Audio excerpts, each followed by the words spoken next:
Bienvenue dans ce module 4 de notre formation. Et dans ce module, vous allez apprendre comment prospecter en utilisant le digital. En utilisant le digital. Aujourd'hui, nous sommes dans un monde qui se digitalise de plus en plus. Et donc, on peut utiliser les moyens digitaux pour pouvoir avoir de nouveaux prospects. Alors, comment augmenter notre base de suspects en utilisant le digital? Première chose que vous pouvez faire, c'est de regarder les prospects qui posent des questions d'appropriation.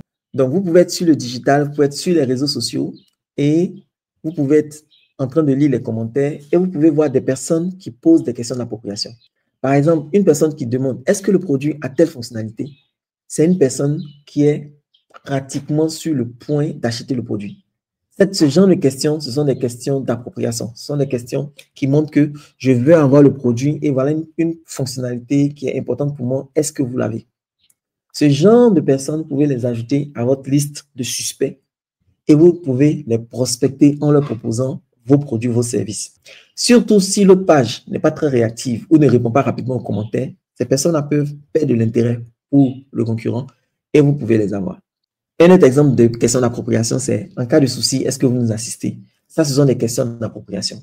C'est-à-dire que la personne a déjà décidé d'acheter le produit. Ce genre de personnes, vous pouvez les ajouter à votre liste de prospects, votre liste de suspects et les contacter. Deuxième façon de trouver des personnes intéressées par vos produits et services, ce sont les prospects qui comparent les prix. Les personnes qui vont demander, OK, mais ça coûte combien, ça coûte combien, ça coûte combien, ça coûte combien. Donc, une personne que vous voyez sur un produit qui est en train de demander quel est le prix, quel est le prix, quel est le prix, quel est le prix, c'est que cette personne-là est peut-être dans la démarche de comparer les prix. Mais on ne compare pas les prix de quelque chose qu'on n'a pas l'intention d'acheter. Donc, toutes ces personnes qui sont en train de demander le prix, ce sont des personnes que vous pouvez ajouter à votre liste de suspects et c'est des personnes que vous pouvez prospecter, que vous pouvez contacter en privé et ces personnes-là peuvent être susceptibles d'acheter vos produits ou vos services. Troisième groupe de personnes que vous pouvez prospecter, ce sont les clients qui font un retour d'expérience négatif sur un produit ou un service.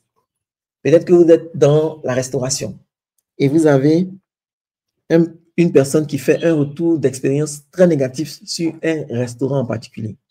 Vous pouvez prospecter cette personne, contacter cette personne et lui demander de venir faire un tour dans votre restaurant. Vous pouvez lui offrir une réduction spéciale si elle vient faire un tour dans votre restaurant. Si vous préparez par exemple la même spécialité, vous pouvez lui demander de venir goûter à votre spécialité avec une réduction spéciale parce que vous voulez avoir également son retour. Donc, vous pouvez prospecter tous les clients qui font un retour négatif d'une entreprise.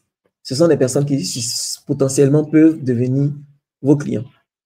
Toutes les personnes également qui font un retour positif d'une entreprise, d'un produit, d'un service, sont des personnes que vous pouvez prospecter. On peut se dire, ah, mais s'il a fait un retour positif, c'est qu'il est totalement satisfait. Oui, il est peut-être totalement satisfait, mais il n'a jamais dit qu'il n'était pas ouvert à tester aussi les produits d'un concurrent. Il n'a jamais dit qu'il n'était pas fermé à l'idée d'avoir un deuxième concurrent au cas où. Donc, même des personnes qui sont déjà clientes quelque part, qui font des retours positifs, ce sont des personnes que vous pouvez ajouter à votre liste de suspects. Ce sont des personnes que vous pouvez prospecter sur le digital. Quatrième, les prospects qui font des recherches. Donc, vous allez avoir des personnes qui vont faire des publications pour dire « Je suis en train de chercher ceci. Qui sait où je peux avoir ceci? Qui sait qui vend ça ?» Ce genre de personnes qui posent ces questions, ce sont de très bons prospects. Ce sont de très bons suspects. Donc, ce genre de personnes, vous pouvez les ajouter à votre liste de suspects et les prospecter, c'est-à-dire les contacter parce qu'elles démontrent un comportement de quelqu'un qui est prêt à acheter. Cinquième groupe de personnes que vous pouvez ajouter à votre liste de suspects et prospecter, ce sont ceux qui likent, qui commentent et qui partagent votre contenu. Vous pouvez avoir un compte sur les réseaux sociaux et il y a des personnes qui vont liker votre contenu, qui vont commenter votre contenu, qui vont partager votre contenu. Ce sont des personnes qui montrent qu'elles apprécient énormément votre contenu. Si vous vérifiez dans votre base de données que ces personnes n'ont pas encore acheté un de vos produits ou un de vos services, vous pouvez contacter ces personnes-là. Vous pouvez les prospecter et leur proposer vos produits et services et quelques-unes parmi elles vont acheter. Sixième groupe de personnes en utilisant le digital que vous pouvez que vous pouvez contacter, prospecter, ce sont ceux qui regardent plus de 70% de vos vidéos éducatives. Après, vous pouvez me dire, mais je n'ai aucun moyen de savoir qui a regardé 70% de mes vidéos éducatives. Aujourd'hui, les principaux réseaux sociaux permettent de constituer des audiences basées sur le comportement de vos utilisateurs.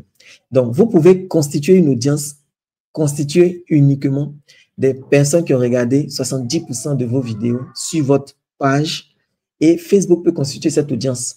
Et vous pouvez maintenant faire une publicité en ciblant cette audience. C'est possible. Donc, voici comment vous pouvez, de façon créative, augmenter le nombre de vos prospects. Ceux qui regardent plus de 70% de vos vidéos de vente, même concept, même principe, vous pouvez constituer une audience basée exclusivement sur ceux qui ont consulté votre contenu de vente, vos vidéos de vente, et vous pouvez prospecter ces personnes-là, recibler ces personnes-là, et elles seront plus susceptibles d'acheter vos produits et services. 8e catégorie, c'est ceux qui enregistrent vos publications. Vous pouvez constituer une audience qui est constituée essentiellement des personnes qui ont enregistré vos publications. Une personne normale n'enregistre pas une publication si elle n'a pas un intérêt spécifique pour ce contenu. Donc, si elle a un intérêt spécifique pour ce contenu, ça veut aussi dire qu'elle peut être intéressée par un produit ou service que vous commercialisez. 9e groupe que vous pouvez également prospecter, ce sont les personnes qui regardent vos stories et vos statuts. Par exemple, sur WhatsApp, vous avez la possibilité de voir toutes les personnes qui ont regardé vos statuts. Et donc, si une personne prend le temps de regarder vos statuts, elle a certainement un intérêt pour ce que vous avez mis en statut. Vous pouvez prospecter cette personne. 10e option, ceux qui vous suivent sur toutes vos plateformes en ligne. Et donc, vous avez des personnes qui vous suivent sur toutes vos plateformes. Si vous constatez qu'il y a une personne qui vous suit sur toutes vos plateformes, mais qui n'est pas encore cliente chez vous, vous pouvez prospecter cette personne. OK? 11e attitude, ceux qui demandent s'il n'y a pas une promotion en cours. Ceux qui demandent s'il n'y a pas une promotion en cours, ce sont des gens qui sont intéressés par vos produits et vos services et qui ont de l'argent, mais qui savent que l'argent qu'ils ont actuellement ne peut pas suffire pour acquérir le produit ou le service que vous êtes en train de commercialiser. Donc, c'est pourquoi ces personnes-là demandent s'il n'y a pas une promo en cours. Ce que vous pouvez faire, c'est de prospecter ces personnes, contacter en privé ces personnes, leur demander les produits, les services qui les intéressent, leur faire une offre spéciale uniquement pour eux et récupérer l'argent que ces personnes-là veulent vous donner. OK? Donc, mesdames et messieurs, aujourd'hui, le digital fait partie intégrante de la vie du commercial. Le commercial ne peut pas s'arrêter juste à ce qui se fait dans la vie physique. Le commercial doit aussi utiliser le digital pour augmenter sa base de suspects, mais également prospecter, proposer des choses à des suspects en utilisant le digital. Si vous n'avez pas tout compris, tout saisi, si vous n'appliquez pas toutes ces méthodes, regardez à nouveau la vidéo et mettez en place toutes ces méthodes et vous allez voir que vous n'allez plus jamais manquer de prospects.